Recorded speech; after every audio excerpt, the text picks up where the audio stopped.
সমস্ত ভক্তবৃন্দের চরণে আমার দণ্ডবোধ প্রণাম। শ্রীমদ্ ভগবদ গীতা ত্রয়োদশ অধ্যায় প্রকৃতি পুরুষ বিবেকযোগ। অর্জুন ভগবান শ্রীকৃষ্ণকে বললেন, হে কেশব, আমি প্রকৃতি, পুরুষ, ক্ষেত্র, ক্ষেত্রজ্ঞ, জ্ঞান ও জ্ঞেয় এই তত্ত্বগুলি সম্বন্ধে জানতে ইচ্ছা করি। উত্তরে ভগবান শ্রীকৃষ্ণ বললেন, হে কুন্তেয়, এই শরীরটিকে ক্ষেত্র বলা হয়, আর যিনি এই ক্ষেত্রটিকে জানেন তাকেই ক্ষেত্রজ্ঞ বলা হয়।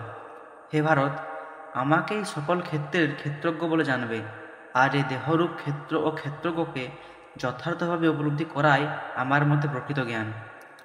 সেই ক্ষেত্র কি, তা কিভাবে গঠিত, তার বিকার কি, কিসের থেকে এই ক্ষেত্র উদ্ভূত হয়েছে, সেই ক্ষেত্রজ্ঞের স্বরূপ এবং তার প্রভাব কি, আমি সংক্ষেপে বলছি, তুমি শ্রবণ করো।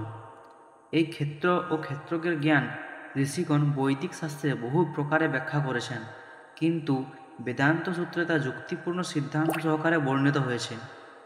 পঞ্চমহাভূত, অহংকার, বুদ্ধি, অব্যক্ত 10টি ইন্দ্রিয় ও মন, ইন্দ্রিয়ের 5টি বিষয়, ইচ্ছা, দ্বেষ, সুখ, দুঃখ, সংঘাত অর্থাৎ পঞ্চমহাভূতের মহাপরিণাম রূপ দেহ, চেতনা ও ধৃতি, সংক্ষেপে এইগুলি হচ্ছে ক্ষেত্র এবং তার বিকারসমূহ।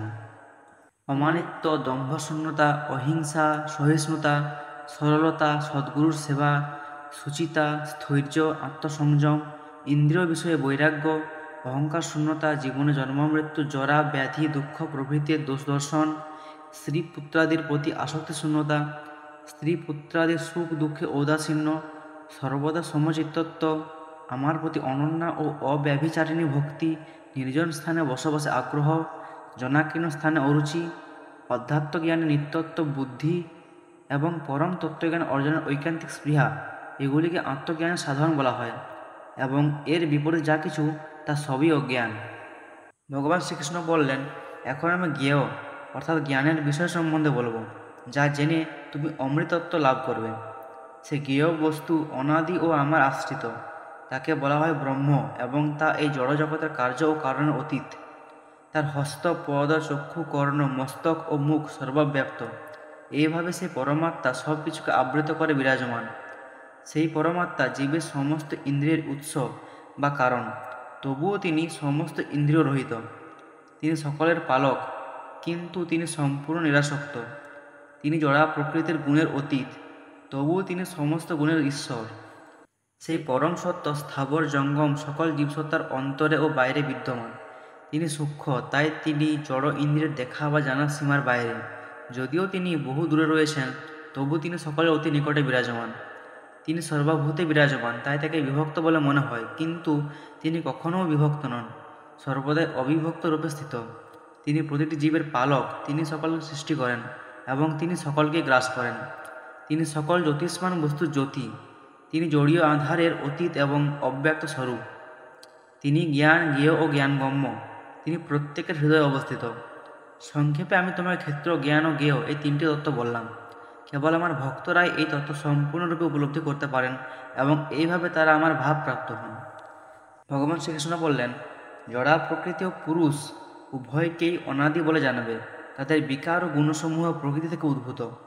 প্রকৃতি হচ্ছে সমস্ত জড়ীয় কার্যকরণের হেতুস্বরূপ, আর পুরুষ জড়জগতের সমস্ত সুখ দুঃখের উপলব্ধির কারণ। জড়া প্রকৃতিতে অবস্থিত পুরুষ প্রকৃতির 3টি গুণ ভোগ করে। এইভাবে জড়া প্রকৃতির গুণগুলির সঙ্গ প্রভাবে জীব ভালো মন্দ নানা প্রজাতিসমূহে জন্মগ্রহণ করে। এই শরীরে আর একজন পরম পুরুষ রয়েছেন, যিনি হচ্ছেন পরম ঈশ্বর, পরম ভোক্তা, প্রভু ও পালক। যিনি জীবের সমস্ত কর্মের দ্রষ্টা, সাক্ষী ও অনুমোদনকর্তা, তাকে বলা হয় পরমাত্মা।